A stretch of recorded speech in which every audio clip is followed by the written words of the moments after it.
আসসালামু আলাইকুম। ইদানিংকালে অনেক দর্শকরা একটা কমন প্রশ্ন আমাকে করেন মাঠে কিংবা রাস্তাঘাটে দেখা হলে, সেটা হচ্ছে শেখ মেহেদী হাসান আমার কোনো আত্মীয় স্বজন লাগেন কিনা। মূলত আমাদের টি-20 টিমে মেহেদী হাসান মিরাজ এবং শেখ মেহেদী হাসানের মধ্যে একটা আনইভেন কম্পিটিশন তৈরি করেছে আমাদের টিম ম্যানেজমেন্ট। এই কারণেই মেহেদী হাসান মিরাজের ফ্যান বেসটা যেহেতু একটু বড়, দর্শকরা আমাকে প্রায়ই সেই কোয়েশ্চেনটা করেন এবং মিরাজের ফ্যান বেস বড় হওয়াটাও স্বাভাবিক, কারণ টেস্ট ম্যাচ ক্রিকেটে মিরাজ আমাদের সেরা খেলোয়াড়, ওয়ানডে ক্রিকেটে মিরাজ আমাদের প্রমিনেন্ট ক্রিকেটার। টি-20 ক্রিকেটে আমি সবসময় শেখ মেহেদী হাসানকে মেহেদী হাসান মিরাজের চাইতে প্রেফার করে এসেছি। ইভেন এই কম্পিটিশনটার পক্ষপাতে আমি কখনোই না, কারণ শেখ মেহেদী হাসান অ্যাজ আ বোলার বাংলাদেশের টি-20 লাইন আপে এস্টাবলিশড প্লেয়ার, তিনি টিমের ভাইস ক্যাপ্টেন ছিলেন। সেই জায়গাটা মেহেদী হাসান মিরাজের সঙ্গে যখন টিম ম্যানেজমেন্ট একটা কম্পিটিশন তৈরি করেছে, আমি সবসময় সেটার বিরুদ্ধে ছিলাম। যদিও প্রেমাদাসায় এই টি-20 ম্যাচে আমি নাসুম আহমেদকে অনেকাংশে এগিয়ে রেখেছিলাম, কারণ প্রেমাদাসার ভেন্যুতে লেফট আর্ম অর্থোডক্স স্পিনাররা অনেক বেশি মাত্রায় এগিয়ে থাকেন এবং সেই জায়গাটায় নাসুম আহমেদ, ওই কম্পিটিশনটা যদি চিন্তা করি, সেই জায়গাটায় নাসুম আহমেদের প্রেফারেন্সটা পাওয়ার কথা ছিল। কিন্তু মেহেদী হাসান মিরাজ এবং শেখ মেহেদী হাসানের যে একটা অসম কম্পিটিশন টিমের মধ্যে করা হয়েছে বা রাখা হয়েছে, সেই জায়গাটা আমার কাছে মনে হয় যে আজকের এই ম্যাচটাতে শেখ মেহেদী হাসান প্রমাণ করে দিয়েছেন আলটিমেটলি যে টি-20 ক্রিকেটে বিশেষ করে পাওয়ার প্লের কথা যদি আমরা বলি, তিনি কেন বাংলাদেশের প্রমিনেন্ট বোলার।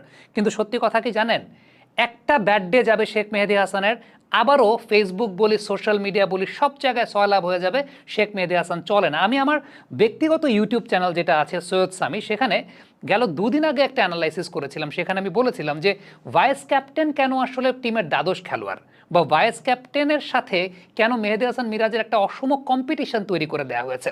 সত্যি কথা বলতে, আপনি যদি টি-20 ক্রিকেট চিন্তা করেন, টি-20 ক্রিকেট চিন্তা করলে শেখ মেহেদী হাসানের সঙ্গে মেহেদী হাসান মিরাজের কম্পিটিশনটা চলে না। হ্যাঁ, ক্ষেত্র বিশেষে কম্পিটিশনটা হতে পারে শেখ মেহেদী হাসানের সঙ্গে নাসুম আহমেদের, যে সমস্ত ভেন্যুতে বাঁহাতি স্পিনাররা ভালো করেছেন কিংবা টিমের ডানহাতি ব্যাটসম্যানের সংখ্যা বেশি, ওই কম্পিটিশনের জায়গা থেকে নাসুম আহমেদের সঙ্গে একটা কম্পিটিশন হতে পারে, কিন্তু নট উইথ মেহেদী হাসান মিরাজ, যেটা আমাদের টিম ম্যানেজমেন্ট আসলে সাম্প্রতিক সময় করেছে এবং দর্শকরাও সেই জায়গাটাতে অনেক বেশি মাত্রায় কনফিউজ হয়ে গেছে।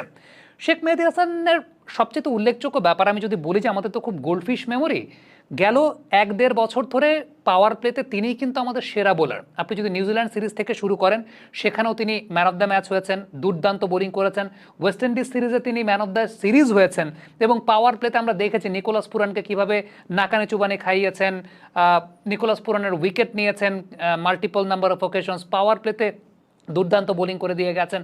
সো আলটিমেটলি তিনি কিন্তু আমাদের প্রমিনেন্ট বোলারই ছিলেন। হ্যাঁ, একটা ব্যাট সিরিজ গেছে সংযুক্ত আরব আমিরাতের সঙ্গে, ব্যাট সিরিজ গেছে, কিন্তু ওই যে আমরা গোল্ডফিশ মেমোরি, এর আগের সিরিজের ম্যান অফ দ্য সিরিজ তাকে